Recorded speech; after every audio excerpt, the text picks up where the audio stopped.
हे बघा, तुम्हाला आता मी एकदम साध्या पद्धतीने ब्लाऊज कटिंग शिकवते. याच्या अगोदर माझा एक व्हिडिओ होता, तो मी पॅटर्न टाकून कटिंग केलेला होता.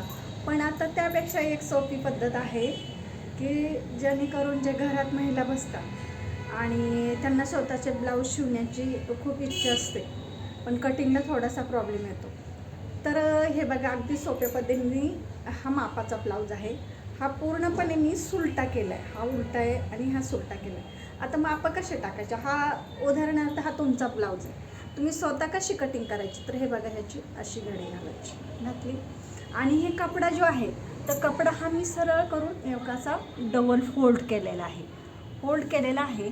तर ह्या मापानुसार आपण ह्याचं पूर्ण म्हणजे कुठलंही टेप किंवा काही घ्यायची गरज नाही, तर फक्त हा ब्लाऊजवर ब्लाऊज शिवून म्हणजे कटिंग करून तुम्हाला भेटेल. तर हे बघा कसं, हे पूर्णपणे असं माप टाकायचं आहे. कसं, ही मी ब्लाऊजची घडी कशी करते बघा, हे पूर्ण ब्लाऊज आहे आणि याची मी अशी घडी केलं आहे. हे बघा, अशी घडी केली आहे आणि ही घडी 4 पदरी घडी झालेली आहे आणि ही घडी मी बरोबर हा कपडा, हा ब्लाऊजचा कपडा आहे, हा फक्त डबल फोल्ड केला आहे. हा कसा फोल्ड केला आहे, तर फक्त डबल केला आणि ही जी आहे ब्लाऊजचं, ते हे सरळ असं मांडलं आहे. बघा, बरोबर तेवढंच घ्यायचं, अजिबात कमी जास्त घ्यायचं नाही, कारण आपण हे शिलाई सहित माप घेतो आहे, त्यामुळं बरोबर त्या घडीप्रमाणेच घ्यायचं. तसं आता उंची पण त्याचप्रमाणे घ्यायची आहे. बघा, ही उंची पण अशी घ्यायची आहे. बघा, ही अशी बरोबर सरळ उंची मी घेतलेली आहे. आता हे बिना शिकलेला जरी माणूस असेल ना, त्यांना कुठल्याही आकड्या मोडची ओळख नसेल, तरी पण हे कटिंग करून ब्लाऊज शिवू शकताय.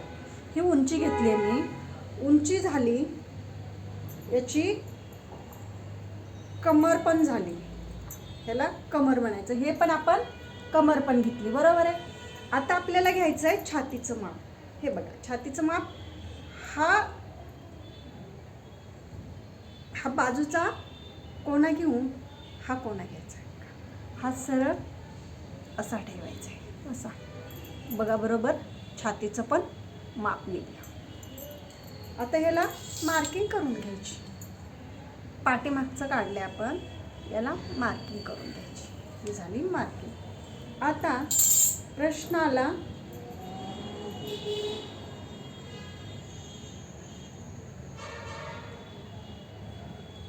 शोल्डरचा, गळ्याचा आणि हे बघा, हे बाहेरचं, ह्याला मोंडा म्हणतो आपण, मुंडा म्हणतो आपण त्याला. तर हे सुद्धा तसंच घ्यायचं. ही जी खालचं आहे ते सरळ असं टाकायचं, इथे मार्किंग करायची, बरोबर आहे. म्हणजे आपल्या मुंड्याचं माप निघालं आहे, हा मुंडा, बरोबर. आता शोल्डरचं माप टाकताना आपण आहे तसं हे शोल्डर घ्यायचं. हा गळा आहे. आता गळ्याचं माप काढताना थोडंसं डिफिकल्ट आहे, पण हे बघा, ही जी कटोरी असते का नाही, ही कटोरी जेवढी आहे का, ही कटोरी इकडच्या काजेच्या बाजूने घ्यायची, बटनच्या बाजूने नाही घ्यायची. आता हे बरोबर आपण इथं, हे बघा, हा 3.5चा गळा आहे, तर आपण हा 3चा घ्यायचा, अर्धा इंच कमी घेऊन इथं मार्किंग करायची, बरोबर आहे. आता ही जी ही आहे पाठीमागचा गळा, किती घ्यायचा, ह्याला सगळ्यांना फक्त कपडा टाकायचा आहे, कपडा टाकूनच घ्यायचं. हे काय पाठीमागचं निघाला, हा पाठीमागचा. शोल्डर राहिले, शोल्डर पण टाकून घेते. शोल्डर प्रत्येक बाजू ही उलटी करूनच माप टाकायचे, पण ब्लाऊजवर ब्लाऊज झाला. आता बघा, ह्याला पूर्णपणे मार्किंग करून घ्यायची.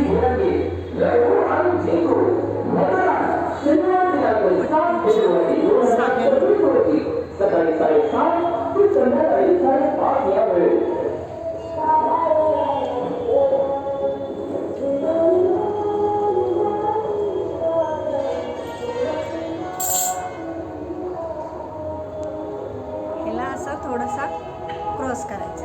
आता हे क्रॉस करताना नेहमी लक्षात येईल हे कितीचं करायचं, तर ह्याला मात्र टेप वापरायचा. ह्याला टेप कशासाठी वापरायचा, तर जे हे आपण क्रॉस करतोय ना हे बरोबर हे 1.5 इंच आलं पाहिजे. हे 1.5 इंच बरोबर आहे का नाही? 1.5 इंच हे 1.5 इंचला असं क्रॉस मारायचं. गळ्याला पण तसंच करायचं. थोडासा असं नॉर्मलसा कट मारून घ्यायचा. बरोबर आहे. आता ही झाली आपण पाठीमागची बाजू घेतली आहे. ही पाठीमागची बाजू जशी घेतली त्याच मापाचं हा इकडची बाजू पण घ्यायची. तर आता मी हे कट करून घेते.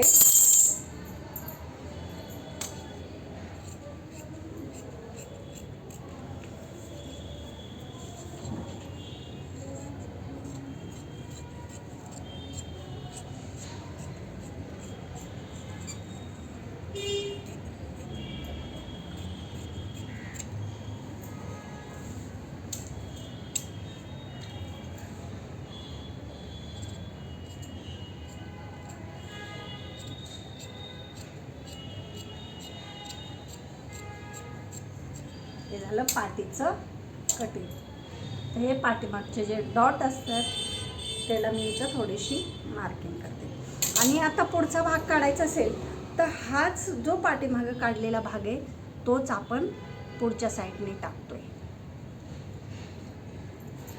आणि तोच टाकून आपण त्याला मार्किंग करून घ्यायची.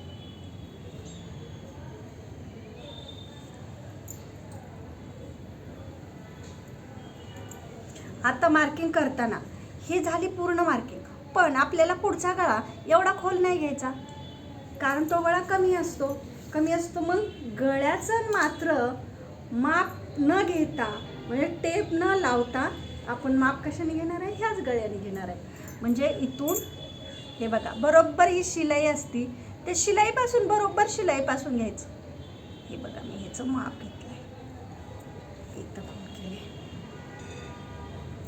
आणि अशी वरच्या बाजूने पण मी मार्किंग करते.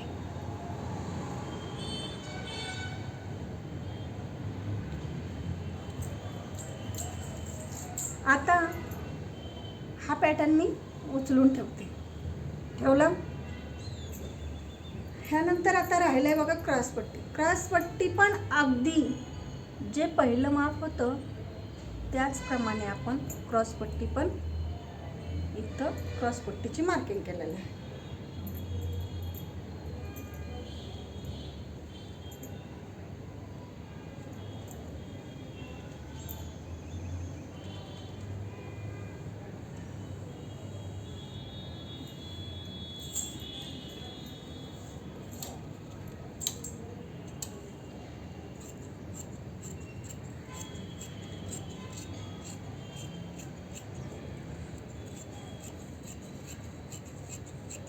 हा पूर्णपणे ब्लाउज कटिंग होतोय.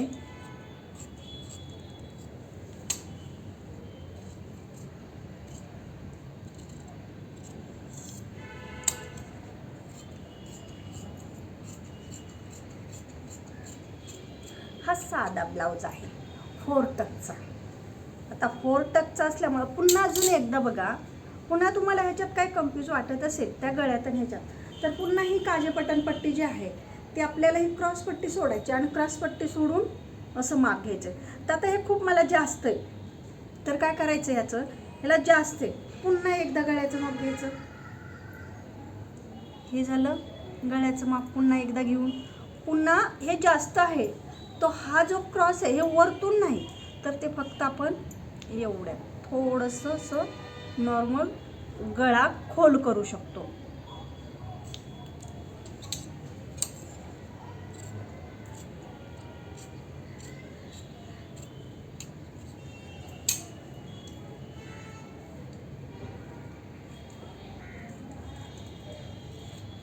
हे झाले आपले पुढचे दोन्ही पण भाग कटिंग करून झाले. पाठीचा भाग समोरचा भाग आणि ह्याला 4 टक्स आहे. 4 टक्स असल्यामुळं आपण प्रत्येक ठिकाणी हे बघा 4 टक्सचा कसं शिवायचं तर ह्या दोन्हीचा मध्य काढायचा आणि इथं मार्किंग करायचे. परत आता हे बघा ह्या दोन्हीचा मध्य काढायचा. इकडूनही एक मार्किंग करायचे इकडूनही एक मार्किंग करायची. झाले. आता प्रश्न राहिला 4 टक्स हे झाले 3 टक्सचा तर इथं कितीचा घ्यायचं तर इथं कंपल्सरी आपण 3चं घेतो. हे मार्किंग 3चंच असतं. जे आपण ह्या साईडचा घेतो मुंड्याच्या बाजूचा तो 3च इंचचा असतो. म्हणजे हे झाले 4 टक्स. आता आपल्याला काढायची बाही.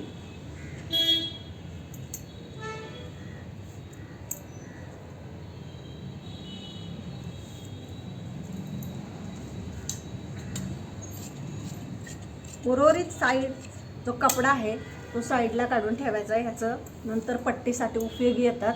पट्ट्याही काढावं लागतात आपल्याला, गळपट्टी काढावं लागते, काजी बटन पट्टी काढावं लागते. त्या कपड्याचा वापर त्याच्यासाठी आपण करतो. आता बाहीचं कसं करायचं आहे तर बाहीचं सुद्धा सेम तसंच आहे. उलट्या बाजूने घ्यायची.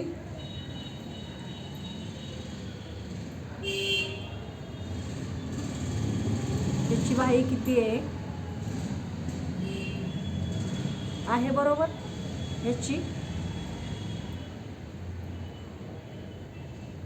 लांबी पण.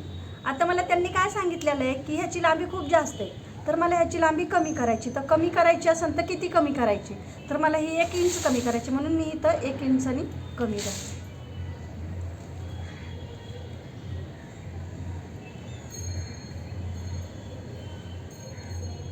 प्रत्येक ठिकाणी ब्लाऊजचं माप टाकायचं. ब्लाऊजच ठेवायचा, टेप हातात घ्यायची गरज नाही. आलं लक्षात?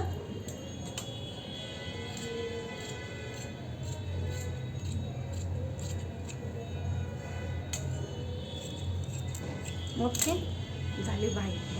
आवडली ना? ही जर कटिंग आवडली तर लाईक करा, सबस्क्राईब करा.